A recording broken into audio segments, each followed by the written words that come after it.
ฮ้ยนี่ยังเฮ้ยเกิดยังขึ้นบาดนี่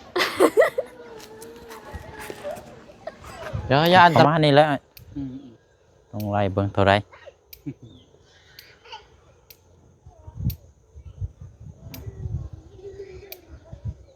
โอ้ลำเพิ่นเท่าไรวะล้านหนึ่ง จุนั้น เพราะว่าคันว่าฮอดพุ่นน่ะเพิ่นมาเห็นเพิ่นสิบ่เว้าราคาไม่อีกบ่ซะ บ่กับ เอาแต่หม่องนี่เพิ่นยังเนาะ ปรับแต่นี่ก็ได้คันว่าเรามีเงินเท่านั้นเราก็ปรับเอง เดี๋ยวจังเฮ็ดเองตัวนี้เนาะเอาไว้มึงก่อนออกแล้วบ่ไก่น่ะ ย่างจักหน่อยก่อน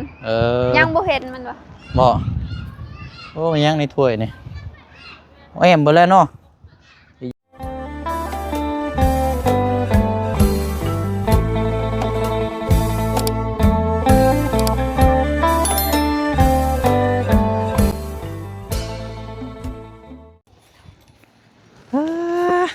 เอาเนาะมาต่อกันอีกไม่เฮาเนาะเรียบร้อยเนาะเดี๋ยวมื้ออื่นเพิ่นสิมาส่งอีกเด้อมื้ออื่นเด้อเด้อไม่ยังขาดอยู่ไม่5 คูณ 10ประมาณ20บ่คือ15ตัวเนี่ยเดี๋ยวเพิ่นสิมาส่งอีกแล้วให้เราลงหม้องนี่เด้อไปพี่น้องเนาะมาต่อกันคลิปนี้พอดีว่านัดหมายทั้งเจ้าของรถแท็กเตอร์เนาะเพราะว่าสิได้ปรับหน้าดินให้ทางหม่องสิปลูกเฮือนนี่แหละพี่น้องทางครอบครัวของทางน้องๆเพิ่นเนาะเดี๋ยวเฮาแนะนำให้ทางอ้ายเพิ่นเบิ่งก่อนว่าที่ดินฮอดใส่จุดมุมใดเจได้แล้วก็ราคาโอเคเฮาก็จังให้เพิ่นมาปรับแต่ว่ามันสูงเฮาก็จังว่ากันใหม่น้องพี่น้องเนาะหาเบิ่งหลายเจ้าเอา เอาเนาะทักทายสวัสดีและสวัสดีพ่อแม่พี่น้องเบิดสุขุสุคนเด้อพี่น้องเด้อเนาะเอาสบายดีเอ้ยสบายดียามค่ำยามแดง1แล้วบ่เข้า แต่เราจะได้ไหม 1แล้วเข้า1แล้วจ้าได้เรียบร้อยเลยแต่เว้นแท้กินแต่เว้นนอนแต่เว้นเนาะป้าเฮาบัดนี้มาพูดคุยเบิ่งน้ำกันโดยเอาสบายดีเด้อโดยเนาะเอาอันนี้กับทางอ้ายเพิ่นมาแต่บ้านแก้งแปรเพิ่นได้กินพี่น้องเนาะนี่แหละอ้ายปั๊บนี่แหละ จะเอาค่าใดฮอดค่าใด อันน่ะปล่อยเฮาว่าจะเดินแล้วนั่นนี่แหละมองกันโพนน่ะได้นำมาพลิกได้ละทางนี้ก็ได้พังโพนนะฮะแค่ว่าอันมองใช่ก็นั่นน้องเน็ตนะดินแล้วนะมันของโพนแล้วกับฟังนั่นน่ะแม่นบ่เลยบ่ มี ตัวนี้ฮอดใส่เลย ตัวนี้ฮอดใช้สัตว์ตัวนี้นะ นี่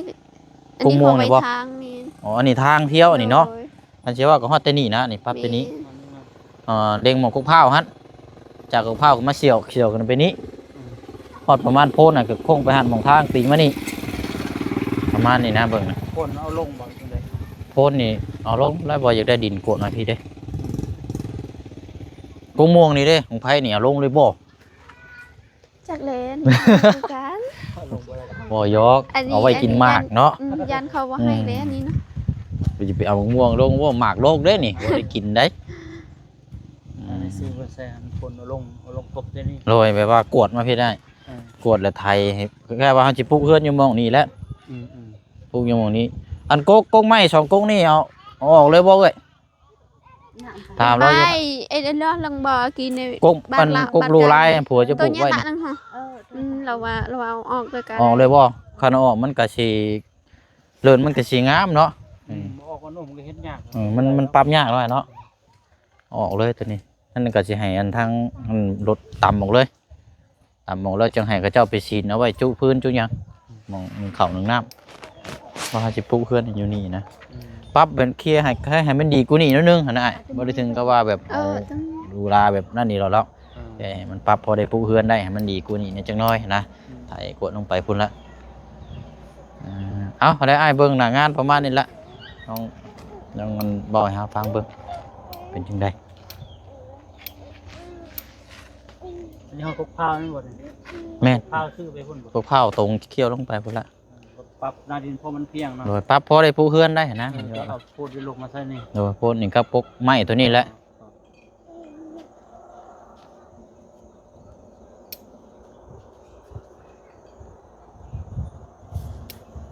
มีเลื่อยบ่ ไปเอาเลื่อยมาเด้อมาตัดไม้ไว้เด้อจังนั้นรถเพิ่นกวดแล้วเพิ่นตกคลองพุ่นนั่นจุมเจ้าเอายากเลยเลยตัดเด้อเลยตัดเอาตัดมาไว้เฮ็ดพื้นจุ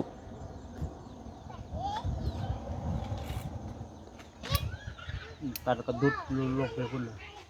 นี่ว่านั่นพอได้เอาไว้จุนะมันได้ตัดเลยเอาประมาณนี้แหล้วต้องไล่เบิ่งเท่าไร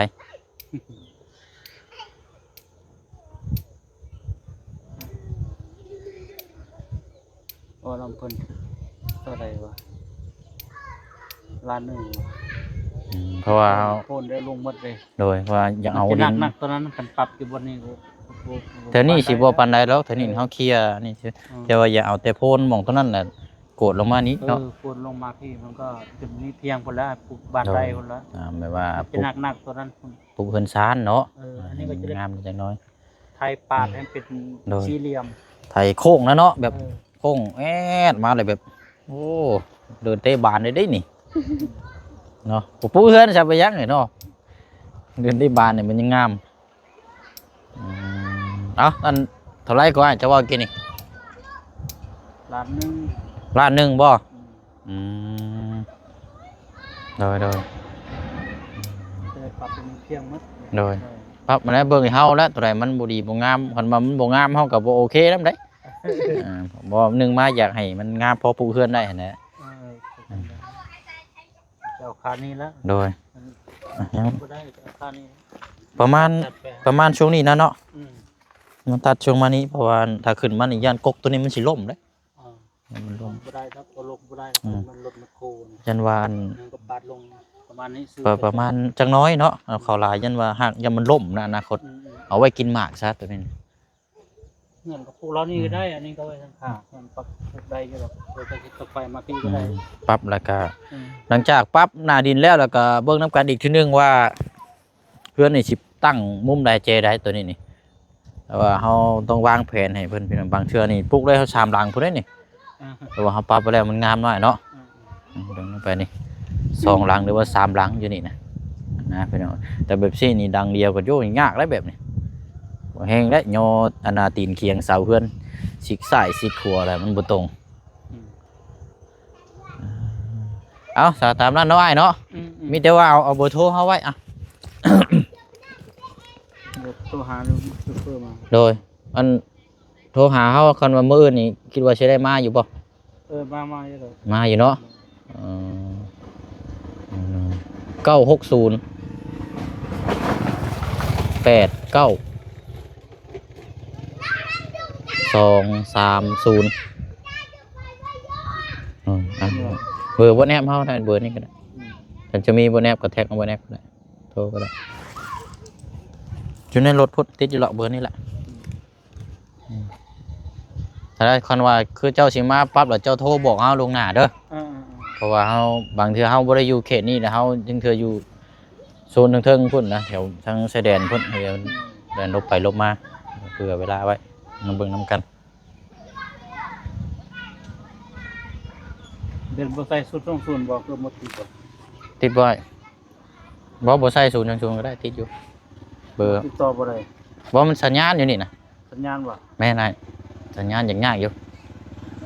96089 960ถึงแล้วเบอร์นี้ละ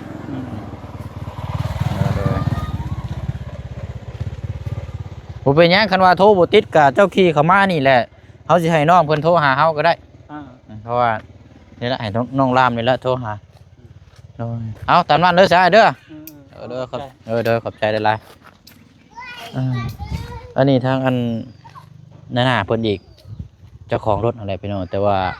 ผู้คุมรถหรือว่าผู้ขับรถเนาะหรือว่าโซเฟอร์นี่เพิ่นยังบ่ทันได้มาเขาอยู่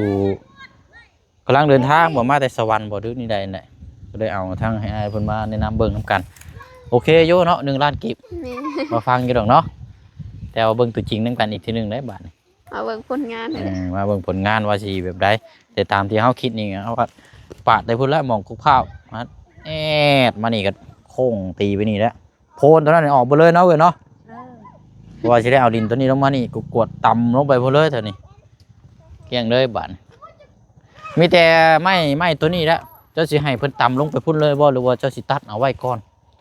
ตัดไว้ก่อนบ่ อันลวงกินยากินยาก็ไว้มายาตึกตาเลย อธิบายให้เราฟังก็ได้ ก็ไว้เอตะโอ้ยฮะเอตะโอ้ย kia luộc nhà này ถามเราเบิ่ง nhà có quay mà Chị nhà tắt ông vậy nóบ่? cái tùm lực สิตัดไว้ก็มีแต่ไปเอาผ้ามาใส่โลแล้วนี่ตัดก็ mẹ ดึงขึ้นไปนี่เลยเฮาก็สิเบิ่งนํกันตอนนี้ ก็ลีปืนแก làว่าตัด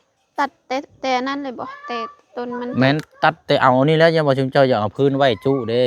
อันบ้านก็nhà bên บ่ไว้บ่ซะคันว่าบ่ไว้ให้เพิ่นตำมันทิ่มลงคลองพุ่นเด้ nhà tại cái on tức ta xong on tức ta xong tại nó ôi ตัวตา ก็เลยว่าไปหาพื้นยากหาบบ่ไกลนี่พื้นใกล้ๆนี่มันแห้ง เราว่าให้ไออันนั้นตำลงไปเลยแล้วก็บัดเอาตำลังอีกก็ได้ แล้วเจ้าจะลงไปตัดเอาอยู่ห้วยพุ่นบ่เอาตามนั้นได้เอาเลยแต่เจ้าซะ เอาวะ เออ ตามให้เงินเกะ แล้วแต่เจ้าได้ซะเนาะคันว่า ไอ้ดุดเลยแล้วว่าไปตัดตำลังก็ได้ ให้รถต่ำลงไปพุ่นเลยเนาะ เอาว่าไปตัดอยู่นั่นเองเรามักความลำบาก มาความลำบากเนาะบ่ติซะ สิให้เราต่ำลงห้วยก็คักเลยเวลาจะเอาเนี่ยเจ้าห้องรถโอ้ยเมื่อยเด้จมรถ โอ้ เพื่อสิเอา ไม่เละขึ้นแต่นั่นแต่พูน ไปย่างรอเบิ่งน้ำกันอีกจักหน่อย แต่ ปะ เท้ามันตะเถอะจิ พี่ก็ได้ย่างรอเบิ่งแล้วตีวนมาพี่ก็ได้อะเพราะว่าเบิ่งน้ำกันอีกว่ามันปรับหม่องใดนะไปพี่ก่อนไปย่างพี่ก่อนก็ได้นักเชื่อมื้ออื่นเพิ่นสิได้มาปรับให้เด้อนะ ขาขัวในกะ โอ้มื้อนี้เนาะเดี๋ยวสองอย่างเลยมื้อนี้ แต่บนเกาะตันอยู่ประเอ็ดนึงตะกี้ในนัวจอนตะกอกกี้เอ๊ะอะไร ใช้ฮอดใช้เกาะโพนนี่บ่อันฮอดดินอันดินตัวนี้ฮอดบ่แม่นบ่ฮอดพี่บ่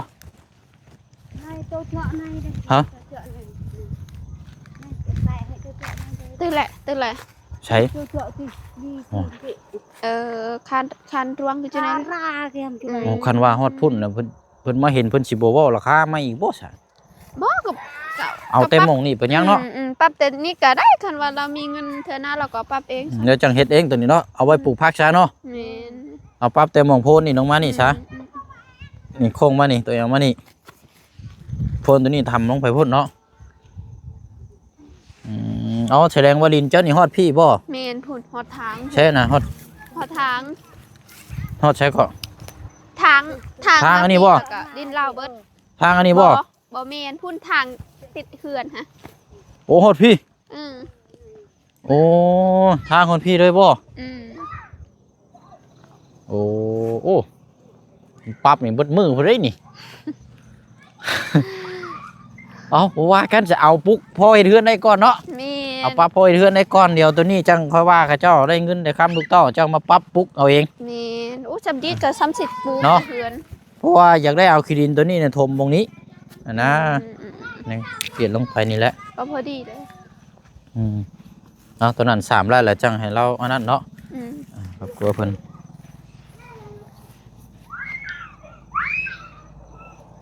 ป้าย่างต้องไปพุ่นก่อนอ้อมไปเบิ่งพุ่นอีกก่อนไปเอ้ยย่าเซิน โมเมนต์เซินเขาลำบงได้ เชิญย่าง เนี่ยเฮา เออ ไม่บอก ผักบัวเบิดเลยเนาะอ้า เท่าพอไหน ทางพระนี่ ก็แห่อีดน่ะนุ่งเว้น แต่ น่ะ ได้ชิ้นตัว นุ่งเว้นน่ะ มัวหาย กี่ให้ตุกเกาะเหม็น อันนี้กินได้บ่นี่นะ เราว่ายาดีก็พอน่ะแต่วันนี้แบบ นี่ยังก็ยาดีกระเพาะ อืม เอ้า น่ะบ้านแบบ ช่างว่าแท้ ไม่ยอบืดนะ สวัสดิ์แต่ไหนไอ้บ่ไหนดอกไหน นี่น่ะเอ็ดกันก็ได้บ่ เป็นว่าปีเรกแก นั่นน่ะเล่นหนูเอ็ดนุ่งเว้น เป็นยาบ่นี่นะ เขางวยนี่น่ะ งวยเรอันบ่น่ะกันละเตะเรละเตะ ยาสมุนไพรบ่ ดี เอ้า ตัด เออ ก็ยอบืดนะ ตัวเอาเห็นลายอยู่นะกกไว้ซินี่ บ่จับเด้ไว้จับ เนาะ มี ตัดเอาไว้แม่ซะ ตัดจังไรแล้วว่าตัด ตัดแล้วเอาไว้ต้มกินซั่นบ่ยาดีกระเพาะอิหยังก็ มี กับอีหยังแน่ มีแต่กระเพาะหั่นแหละ กระเพาะอย่างเดียว โดย กระเพาะลำไส้บาดหยังสิบ่ อันก็ปิดไอ้ตัวตัว เออ แบ่ง ปลูกเอาเองบ่นี่นะ ผัวเราเลยปลูก อันนี้ได้อ๋อนี่ก็ผัวปลูกอันนี้เนาะอันสองก๊กนี่ก็แม่นเนาะ เด้อ นี่ผัวเราปลูกคือกันอันนี้นี่ก็แม่นตัดไว้เด้อเด้อตัดไว้แล้วเอาไปปลูกอีกเด้อมันหายากสมมุตินี่ยาดีกระเพาะสลานี่คนนี่มักเป็นกระเพาะมื้อนี้ไปเอาย่างไปคนก่อนบัดนี้เลิศนี่ฮอดพี่ได้ชุดพี่เลยเนาะ แม่น อ๋อมียังยูนปลางางลงพุ่นเลยบ่น่ะ มัน กูบอก ยากเด้บ่ เอาเก็บไว้จุนั่นน่ะล่ะ มันยังยากหั้นนะแบบอันนี้ทิป ฮะ บัดเดียวแล้วก็แบบยานมันโด อ๋อน รถสิดุด ล่มนี่เลยเนาะเจ้าบ่ลือเอาอันน่ะเก็บไว้ อันไป เพิ่ง ยิน หัว แต่ เอาไว้ โอ้ย ยังเถื่อเลยต่อเฮ็ดห้องครัวห้องหยังมันยังดีอยู่ได้ใหม่นี่ เนาะ อันป้ายนั่นไม่แต่เอ็ดดอกมากระลวงในพิโลเมตรตะดงกะกีดงไดจาเด้ น่ารักเลยวักที่ไหน กินไปละเอ็นอีละเอาโอเคเดินน้องไปแต่ละ แล้วจังให้เรามาเก็บเอาทีหลังเนาะ อยู่พุ่นเกิดมีเราว่าซ้ำอยากเฮ็ด นี่เลยเรียบร้อย เพราะว่าเขาเจ้าสิปรับดินตัวนี้เนี่ยกวดมานี่เนี่ยเดี๋ยวนี่ อืม แถวนี้แหละเจอ รถเอ็นมาตื้อ เจิดปรับนี่ก็น้องน่ะมาปลูกผักอยู่นี้บัดนี้เด้อล่ะ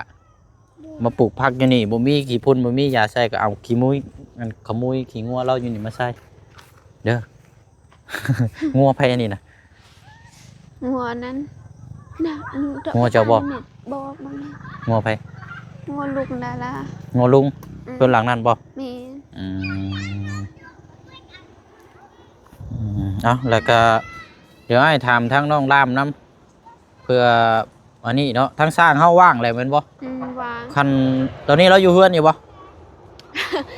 จักแล้วลามดีกะแต่ว่ามื้อเช้านี่เราก็มาถามเด้เราว่าวางเลย หานคันว่าว่างเลยก็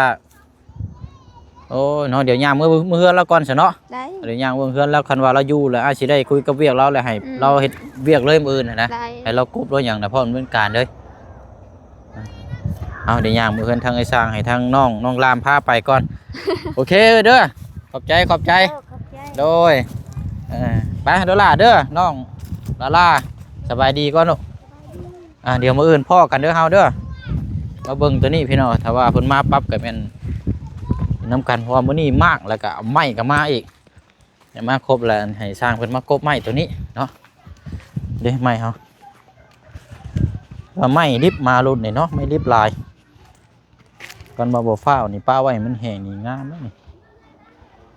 เสาก็ตกอยู่พุ่นละปางางอยู่ให้สร้างเพิ่นโจมขึ้นมาโอ้ยนอนเฮือนไม้ฝันดีเด้อบ่แรงเด้อน้องรามนี่ไปยังนอนอยู่นี่ ฮะ อ๋ออย่ามัน บ่ ขาดเลย ใช้เบิ่งช่องเบิ่งก่อนออกแล้วบ่ไก่น่ะ ย่างจักหน่อยก่อน ยั ย่างบ่เห็นมันบ่ บ่โอ้มันยังในถ้วยนี่โอ้ยแอมเบ่แล้วเนาะสิอยู่เฮ็ดกินอยู่นี่เด้อนี่จุภัยอยู่นี่เนาะไปเฮาไปเฮือนทางไอ้สร้างก่อน จักสิอยู่คือกันอยู่บ่ อยู่บ่เนาะ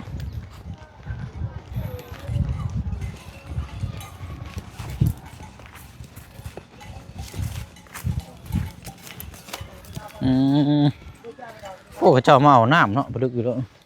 ไปใช่ จักมาแก้วเลย บางคนเขาว่าอยากหามเด้อเขาก็ อ่า เอารถเฮ้ย มีหยังเฮ้ยเกิดหยังขึ้นบาดนี่อย่าอันตรายได้แบบนี้กล้าไปได้นี่ บ่ดอก ฮะ อันเด็กน้อยเขาบ่ตีดอก ว้า นี่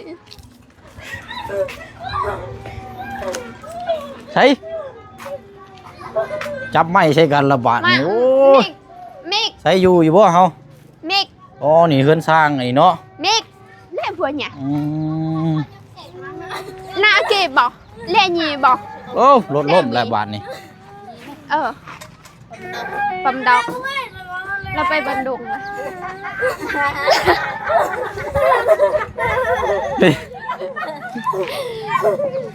เอ้ยมีให้กันยังอ่ะนะ จ้าเขาผิดหยัง เอ้ยกับน้องบ่ เมน โอ้ ผู้ดีเอ้ยแล้วผู้นั้นน้อง เอ้ยกับน้องอยู่กันอันผู้นี้เมียเราบ่ เมน โอ้โดยสบายดีอันเด้อเด้ออันมาสิใช้อันวาน เราบ่อยู่บ่ แม่เราไปบันดง เอาไปบ้านลงอ๋อเฮ็ดเวียกบ่เอ้ย บ้าไปเล่นซื่อๆนะลูกเอเออและสามีแต่ว่าคันเราบ่อยู่ก็ให้ทางน้องและฝากในนามต่างหน้าอีกคือเก่า โดย เด้อเด้อมื้ออื่นคันว่าสร้างว่างก็เพิ่นเฮ็ดนํกันจักคนก็ไปกบไม้กบไม้กบหยังเนาะแต่ว่าสิเว้านำเรื่องไฟบัดนี้เนาะ ไฟเจ้าได้ ได้เบิ่งอีพ่อค่อยให้ดอกเพราะว่าเวียกงานยังเฮือนเราก็ไปแต่เฮือนค่อยให้ เดี๋ยวบ่ยากนั่นค่าใช้จ่ายอย่างนี้อ้ายสิรับผิดชอบเองหรอกค่าใช้จ่ายค่าหยังจนเท่าจนแล้วจนหยังเบิดพุ่นแหละแต่ว่าอยากขอก่อนนั่นแหละ แม่นพุ่นแลมื้อแรงพุ่นค่อยสิบอกอีพ่อค่อย ได้อยู่บ่ ได้เวียกงานยังก็เฮือนได้เฮือนค่อยนั่นแหละ ได้เนาะ โดย ถามหลายรอบแล้วถึงคือบ่ให้ บ่แม่นนะครับนอกบนบ่ให้นี่จักสิดึงไปทางใดเด้นี่บ่มีเลยเนาะเดี๋ยวเฮือนในสร้างนี่เนาะ มันก็สิใกล้เด้ แล้วก็เฮือนหลังนั้นนี่ก็บ่มีแถวนั้นเนาะ บ่มี มีแต่เฮือนทางน้องเพิ่นนี่แหละใกล้เป็นทางเรื่องไฟเนาะเอาเฮือนแล้วก็อยู่นํกันจักคนอันนี้สร้างบ่จักคนอยู่นํกัน ลูกฮะ ครอบครัวเบิดอะไรอยู่นํกันจักคน จาก คน 7 คน อาตบูเนี่ยเว้ยเนาะเออคือก็กว่าเด้อเลย โอเคจ้ะขอบใจเลยเด้อนึกว่าอ้ายเพิ่นอยู่เนาะบ่เป็นหยังบอกทางหน้านี่ก็ได้มื้ออื่นก็นั่นก็ให้เพิ่นไปเฮ็ดเวียกเลย โดย เอาไปจะได้เบิ่งเวียกนํกันกบไม้กบตอกไว้เลย เดี๋ยวสิถ่ายแบบส่งมาให้ทางเจ้าและให้ทางไอ้สร้างเบิ่งเด้อ เพื่อน มื้ออื่นเพื่อน ได้ได้ สิถ่ายรูปมันเพื่อนน้องบุษบานะอยู่บ้านเก่งทองนะแบบเดียวกันบุษบาตากลมจักอยู่บ่เนาะ บ่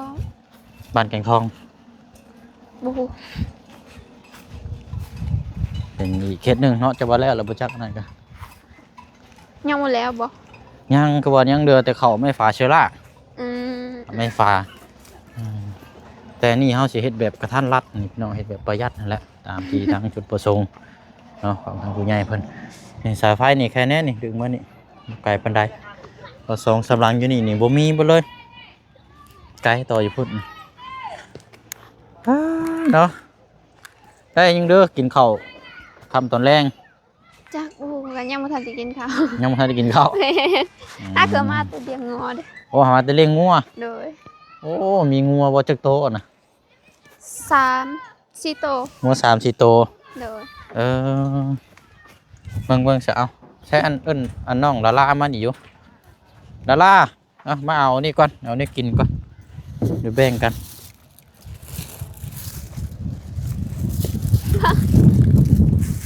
สุกแล้วนี่นะไม่ได้อุ่นแต่กินได้เลย ได้ มาพี่ก่อนพอคำแล้วบ่เช่นก็สิไปต่อก่อนไปเวียอีกก่อน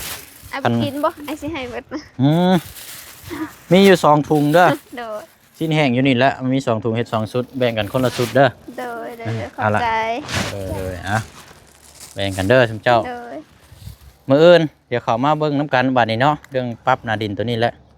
ได้เสาบ่สั่งมา จังว่าคันว่า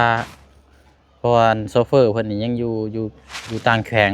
เพิ่นมาฮอดมื้ออื่นก็คันว่าเพิ่นเข้ามาก็มีแต่ว่าเจ้าโทรหาอ้าย ได้ บางเทื่อโทรบ่ติดนะบางเทื่อเพิ่นโทรหาบ่โทรอ้ายบ่ติดมีแต่ว่าให้เพิ่นปรับหมู่ตัวนี้แล้วก่อนอาจสิเข้ามาเบิ่งนำอีกเทื่อนึงนะเวกตัวทางสร้างนี่ก็ให้เพิ่นกบเลยให้เพิ่นเฮ็ดกบอยู่นี่แหละ โดย ดูได้รถบัดนี้เวียกงานเพราะว่าบางเทื่อมื้ออาจจะ